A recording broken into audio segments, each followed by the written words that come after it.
যদি তোর ডাক শুনে কেউ না আসে তবে একলা চলো রে। যদি তোর ডাক শুনে কেউ না আসে তবে একলা চলো রে। একলা চলো, একলা চলো, একলা চলো, একলা চলো রে। যদি তোর ডাক শুনে কেউ না আসে তবে একলা চলো রে। এই গানটা কতদিন আগে রবীন্দ্রনাথ ঠাকুর সৃষ্টি করে গেছেন। ভাবুন তো, তিনি কত বড় একজন দার্শনিক, কত বড় একজন ফিলোসফার। আপনারা যাদেরকে পাশে পাবেন ভাবছেন, সেই সেলিব্রিটি, সেই বুদ্ধিজীবী, তথাকথিত বুদ্ধিজীবী, আমার কাছে, আমার ডিকশনারিতে তো সেলিব্রিটি বুদ্ধিজীবী বলতে সেরকম আমি কিছু বুঝি না। আমার সাধারণ মানুষকেই বুদ্ধিজীবী বলে মনে হয়, সেলিব্রিটি বলে মনে হয়। যাই হোক, সেটার বিষয়ে পরে আসছি। তো আপনারা যাকে ভাবছেন বুদ্ধিজীবী, বা আমরা যাকে ভাবছি বুদ্ধিজীবী, তাদের তো সাধারণত তাহলে বুদ্ধি আমাদের থেকে বেশি। তাহলে বুদ্ধি বেশি হলে তাহারা তো আপনার আমার মতো আবেগী না, যে ফট করে যে কোনো বিপদে, যে কোনো প্রতিবাদ মিছিলে সামিল হয়ে যাবেন বা পা বাড়াবেন। তারা তো আগে দেখবেন যে তাদের কি স্বার্থ আছে, কি লাভ আছে। সেই লাভ দেখার পর তারা হয়তো, যদি দেখেন যে তাদের সেখানে লাভ আছে, স্বার্থ আছে, তাহলে সেখানে ওনারা আন্দোলনে সামিল হবেন, ঝাঁপ দেবেন, প্রতিবাদ করবেন। আপনার উই ওয়ান্ট জাস্টিস এর সাথে গলা মেলাবেন। আপনার আমার উই ওয়ান্ট জাস্টিস এর সাথে গলা মেলাবেন। আর যদি না থাকে তাহলে তারা চুপ করে থাকবেন।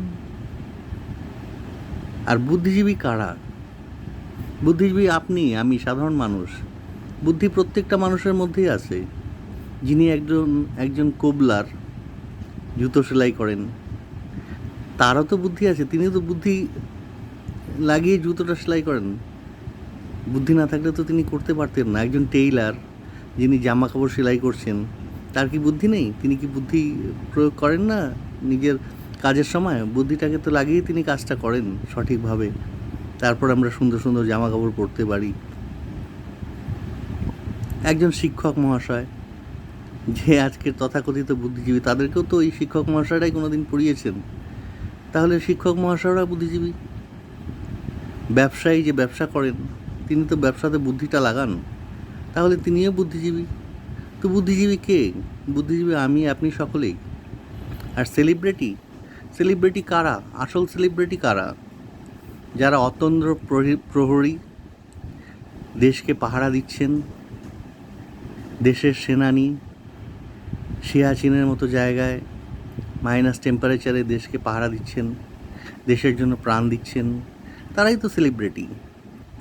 যে ট্রাক ড্রাইভারটা, সেই সুদূর অনেক দূর থেকে খাদ্য সামগ্রী বয়ে নিয়ে আসছে গাড়িতে করে, তিনি এসে খাদ্য সামগ্রীগুলি পৌঁছে দিচ্ছেন, তারপর আমাদের মুখে অন্ন উঠছে বা খাবার উঠছে, তো তিনিই তো সেলিব্রিটি, তাই না?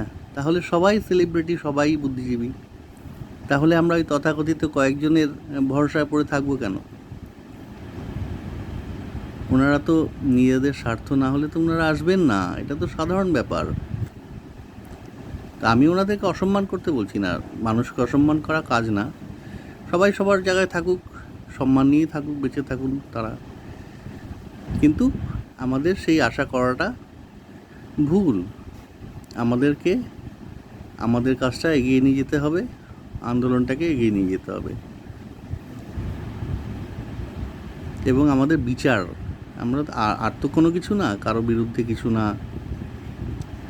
বিচারটা সঠিক হলে পরে সবাই খুশি থাকবে। খুব দুঃখজনক ঘটনা তো, খুব কষ্টদায়ক ঘটনা। তার একটা সঠিক বিচার সবাই চাইবে, এটা সাধারণ ব্যাপার। এর মধ্যে কোনো খারাপ কিছু নেই, ভয়েরও কিছু নেই। ধন্যবাদ।